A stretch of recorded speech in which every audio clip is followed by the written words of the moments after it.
How do I manage to still make videos while being the CEO of a 100+ person company? There's no secret or special formula. And if I could do it, you definitely can do it too. So I first started making videos for YouTube when I was 15, 14 years old. And the reason I did is I started getting into this sport called parkour. I was so inspired, I wanted to teach other people how to do it too. So I started making videos on how to do, a cartwheel with no hands, how to do a front flip, how to do a backflip, but also compilations of all the parkour videos and flips that I would do. I started doing speech and debate in high school. To get better at speech and debate, I needed to record myself. And so I started doing this, and some of those videos got some traction. So I started making more, teaching other people how to do speech and debate. Later, I got really into productivity, and I started coaching other people at Brown, where I went to university, on how to use their computer really efficiently. And what I would do is every year in the beginning of the year, I would make a post teaching them all the resources at Brown that I wish I'd known about when I started. And I realized that a lot of people like me learn better via videos than via writing, so I'd make a YouTube video as well, especially showing how to use tools like keyboard shortcuts and this little tool that I started working on called Speechify. The more blog posts and YouTube videos I made,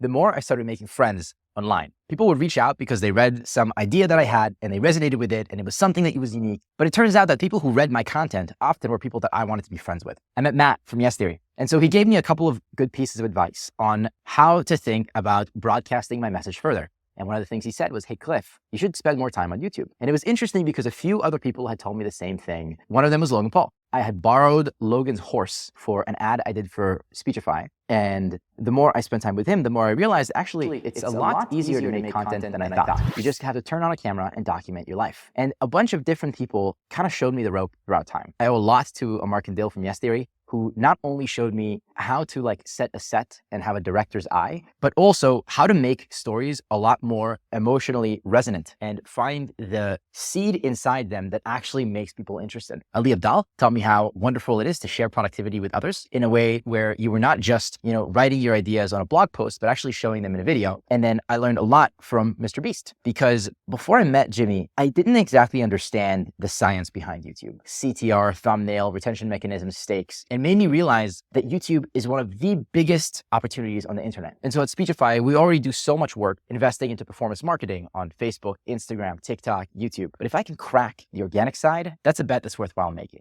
So why am I doing YouTube? Partly it's because I'm inspired by other people who showed me it's a great platform. Partly it's because I have a message that I really care about sharing. But partly it's because I spend all my time optimizing the internet for people who are neurodiverse in their thinking and in how their brains work. And I'd be a hypocrite if I only shared my content in one way. But that's the why. But more importantly, how? How is someone who's leading a 120-person team finding the time to make YouTube videos? Number one, I hired a team and I made it international. And number two, we built a process. One thing that I did is I started off by doing it by myself. I'd make a video, I'd write a script, I'd edit it, and I realized that it was just completely not scalable. So the goal of the team is to make sure that I am the talent. I show up, I'm given a script, they read the first line to me, and then I tell stories that are relevant to the topics that we want to talk about. And I always get the question, how do you make videos if you're traveling all the time? I've got videographers in different places. I've got editors that are international. We all upload everything to Dropbox, so there's a source of truth that everybody can touch. And the upload process happens even if I'm not there. And then if I see it, a couple of days later, and for some reason I didn't like something in it, it's fine.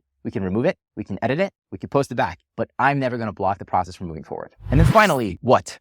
Cliff, what are the goals of the YouTube channel? So the goal of the channel is to make sure that I can take everything that I've learned day-to-day building Speechify, listening to 100 books a year, and being the oldest sibling for 5 kids, and parlay them not only to my siblings, but also to everybody else on the internet who thinks similar to me. I would love to build the channel to the point where we've got millions of views in every single video, and I'm pretty sure we'll get there eventually. The reason I'm not stopping is I believe from first principles that YouTube is valuable, that I can be good on the platform, and that nothing that is worthwhile is won overnight. It takes practice, it takes repetitions. So if you like this video and you feel you got value from it, please smash the subscribe button to encourage us to make more videos. And hey, look through the rest of the channel. There's a bunch of different videos about how to be an entrepreneur, how to find the best books in the world, and how to make friends with people who otherwise you might miss out on. But with a little bit of thinking and a little bit of thoughtfulness, you can develop relationships that change your life. And really, that's what this channel is about for me. Happy listening.